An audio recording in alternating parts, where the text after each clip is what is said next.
Welcome to my channel No Indian History with Dr. TS. Today topic History of Sultanate period part 2 Sources.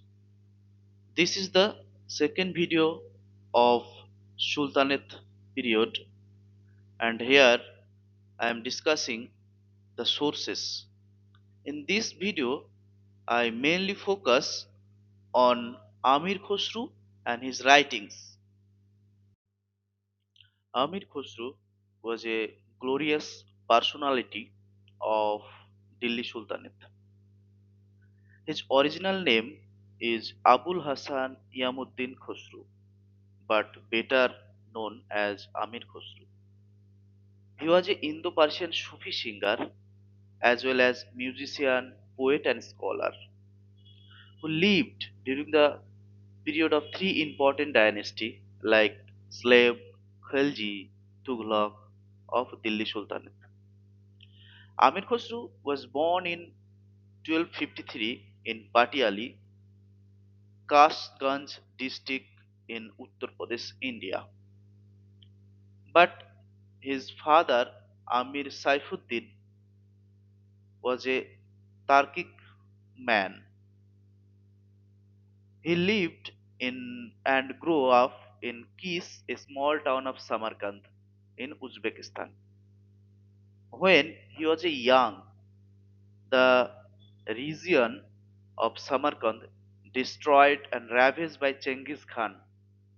At that time, most of the people from there came to India, and that time he also came in India, and he took a job under Iltutmish.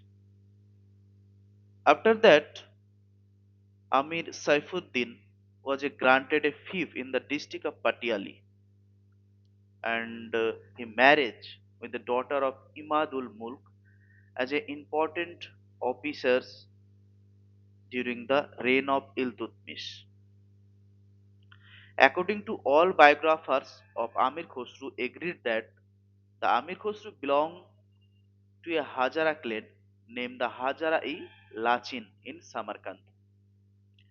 And he also called Tut-i-Hind, parrot of India, for his exceptional linguistic talent and mastery in composing poetry and music.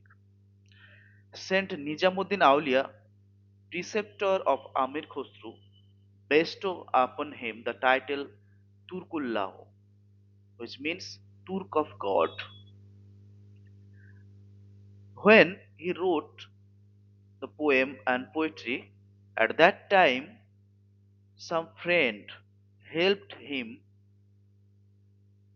to compile as well as revise the poem. For example, we can say the friend Tajuddin Jahid, Alauddin Ali Shah, often referred to by poet Alauddin Ali Shah as his brother, and Sihabuddin, who carefully revised the complication of before Khosrow presented them in final form of the public. Khosrow also regarded as a father of Qawwali and introduced the ghazal style of song into India, both of which still exist widely in India. He also credited with the invention of sitar and tabla. Status of Amir Khosrow during the reign of different rulers. Amir Khosrow associated more than seven important sultan, and he started his career at the age of 20 with Malik Chhajju, who was a nephew of Sultan Balban. Khosrow served as a soldier in Chhajju's army after the shortly death of his grandfather. And that time, Malik Chhajju, inspired by Amir Khosrow's talent on singing and writing. During 1280, Khosrow joined the court of Prince Muhammad, who was a governor of Multan and son of Balban. He served as both the position a court poet and also army officer. During the reign of Delhi Sultan Muizuddin Kaikobad, Amir Khusru served as his official court poet for 2 years. During Jalaluddin Kholji was a great admirer of Khosrow and appointed him to the high office and honored him and gave him a title Amir and held the position keeper of royal Quran. During Alauddin Kholji reign, Alauddin appointed him as his chief court poet, and during the Sultan Kutubuddin Mubarak Shah, he continued the same position, and at that time he wrote his famous book Nu CPR, where he praised India and its culture. And lastly, Amir Khosrow, during the reign of Ghiyasuddin Tughlaq court, he was a prominent court poet, historian, and musician. Now I am discussing the writings of Amir Khosrow. Tuhafat us Sigar is the first diwan of Amir Khosrow, compiled in 1271.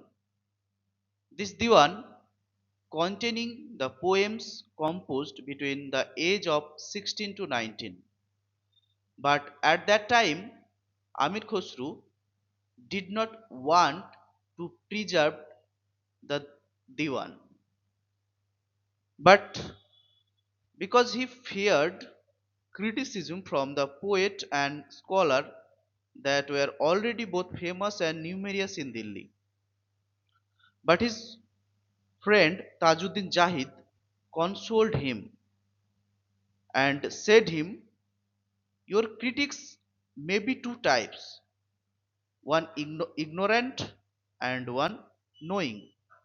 If they are wise, they would certainly make allowance for your extreme youth, and if they are foolish, it is a folly to be afraid of them.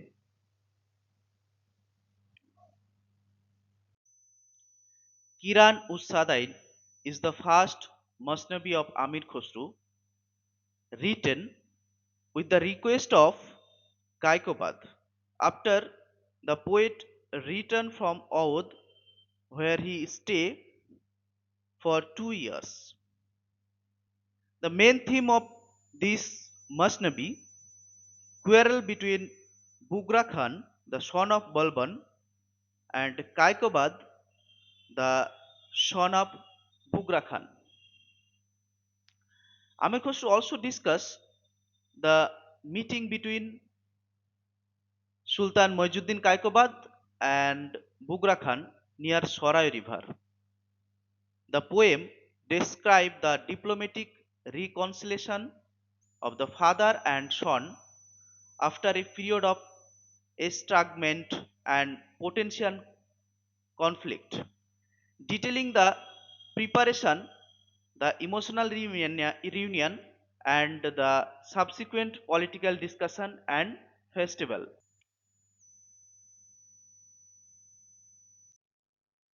Mifta ul Futuh is the second Masnavi of Amir Khosrow, written in 1290 with Persian language. Khosrow started this poem with the praise of God and the Prophet and a long panegyric on Firoz Kholji. Khosrow mainly discussed in this poem about the military campaign of Sultan Jalaluddin Firoz Kholji, particularly the victorious achievement during the first year on the throne. And the poem also provides information about the suppression of the revolt by Malik Chadju, who had initially been a patron of Khosrow. Khosrow included information about climate in Oudh and also description of the city of Delhi. And he also gave the information about Sultan military achievement towards Ranthambore.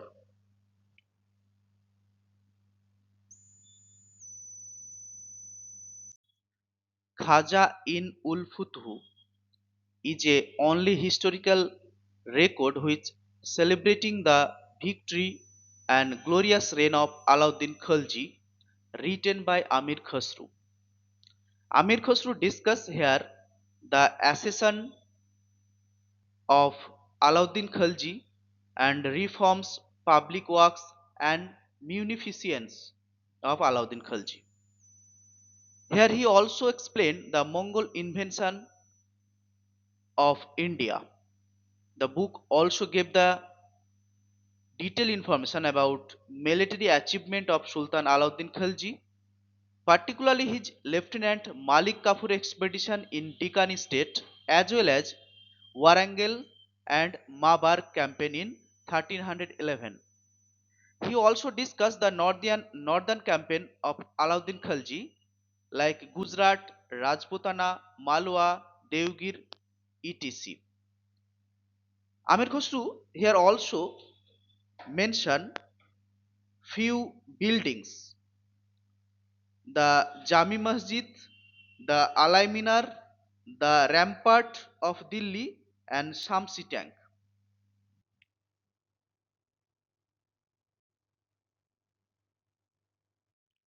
Tughlaqnama is the fifth historical masnavi of Amir Khusru, written in Persian.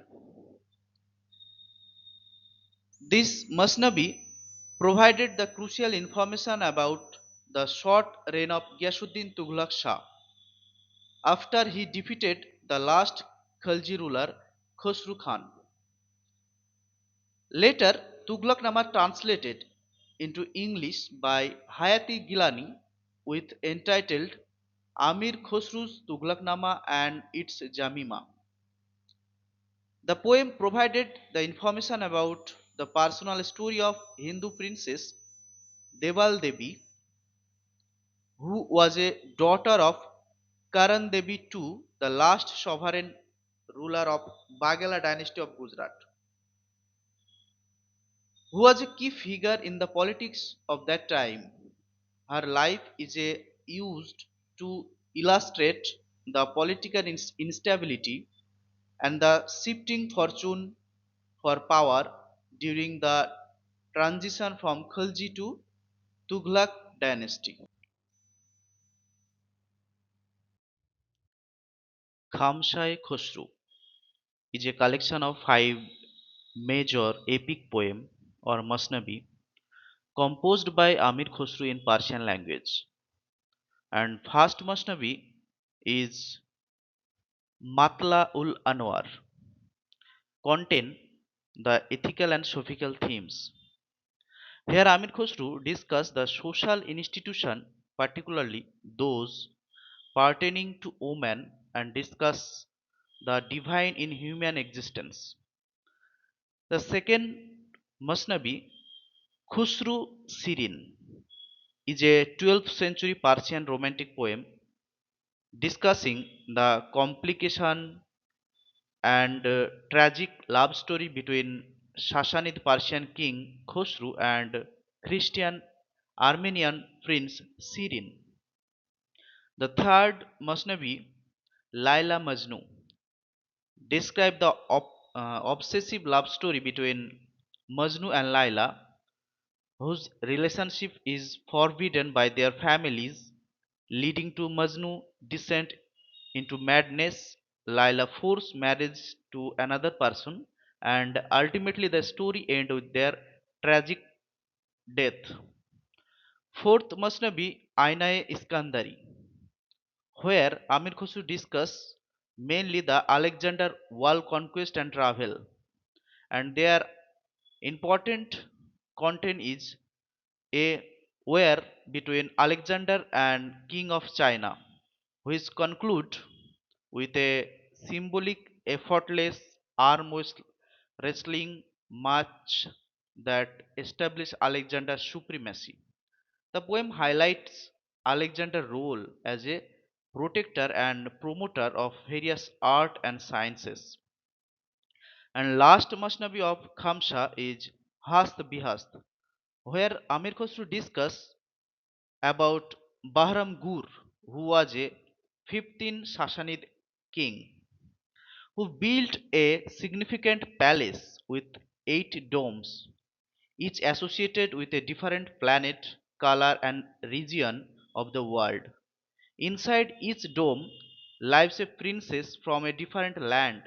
Each day, Bahram Gur visited the one domes and spent some time with a princess and listened to a story told by her. Nusipiyar is the fourth historical Masnavi written by Amir Khusru in the year of 1318.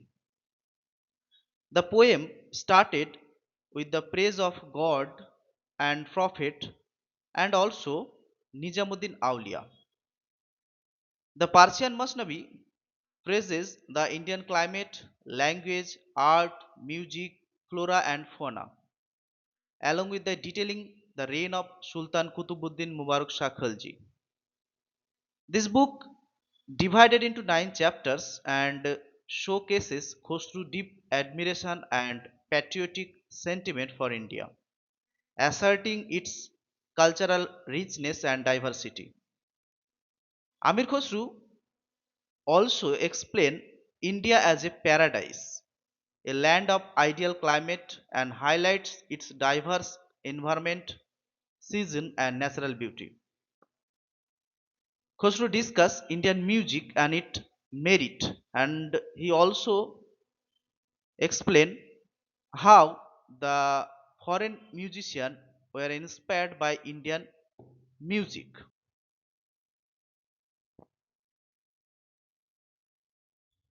Wast ul Hayat is the second Dewan of Amir Khosrow, compiled around 1279 and containing poems composed at the peak of his poetic career. Its content included ghazals, which are typically love poems, but as a collection of his works, it embodied the multifaceted themes characteristics of his poetry. It showcases his mastery of ghazal from a style he helped introduce to India.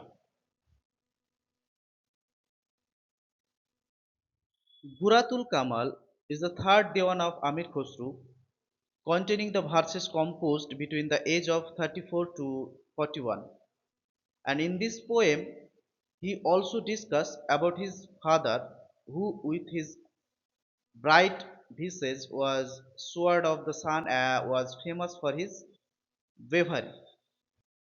Sakyana. Sakyana is a Masnavi written by Amir Khosrow, contains the horoscope and prophecies for Kutubuddin Mubarak Shah Khalji, the son of Alauddin Khalji. It was probably composed when Kutubuddin Mubarak Shah Khalji was born, and it served as a record for his future. Now, Dubal Rani, written by Amir Khosrow, is a Persian historical Masnavi, explained the tragic love story between Khizr Khan and the son of Delhi Sultan Alauddin Khalji and Dubal Rani, the Hindu prince of Gujarat. And now Bakia Nakia is a Amir Khosru collection of poetry compiled in 1317, featuring his characteristic blend of spiritual theme and cultural duplication of India. Ijaz-e Khusravi, compiled with 5 volumes, collection of Amir Khosru diverse prose work, including personal letters, official documents like Fatnama of Lakhnauti, and treaties. Here Amir Khosru also discussed the personal correspondence from Khosru to his friends and masters, and providing the insight into his intellectual curiosity and personal life. Next, Afzal ul Fawad. Afzal ul Fawad is a collection of saying and teaching of famous Sufi saint Nijamuddin Aulia. The content consists of prose and offer insight into the spiritual guidance, wisdom, and positive information imparted by the saint, essentially serving as a ocean knowledge about holy saints. Nihaat-ul-Kamal is a collection of Persian poetry by Amir Khusrau. The book contains his final works, like compiled shortly before his death in the year of 1325. It represents a significant piece of his legacy, possibly reflecting themes of spirituality, love, or the culmination of his vast literary career. The book may carry mythical or philosophical themes reflecting his deep connection to his Sufi mentor Nijamuddin Aulia. And next, Jawahir-e-Khusrawi is a collection of Amir Khusru treatises in Persian and Hindi. Kissa-i-Chahar Darvesh, here Amir Khusru discuss about four Darvesh, and it is a collection of five main stories and several sub-stories with element of magic, love and adventure, loosely structured like the Arabian Nights. The works focus on a depressed king who encounters four wandering dervishes and listen to their fantastical tales of love and fidelity. The work originally composed by Amir Khosrow, but main credit goes to Mir Amman by his Urdu translation in the year of 1803. Now, Khalid-e-Bari. Khalid-e-Bari is a very versified dictionary of Persian and early Hindi works, traditionally attributed to Amir Khosrow, written around 1320. Khalid-e-Bari served as a glossary, listening word from Arabian, Persian, and Ardi Hindi, the ancestor of modern Hindi and Urdu. Thank you, viewers. If you like my video, please subscribe my channel and also share my videos and like, comment.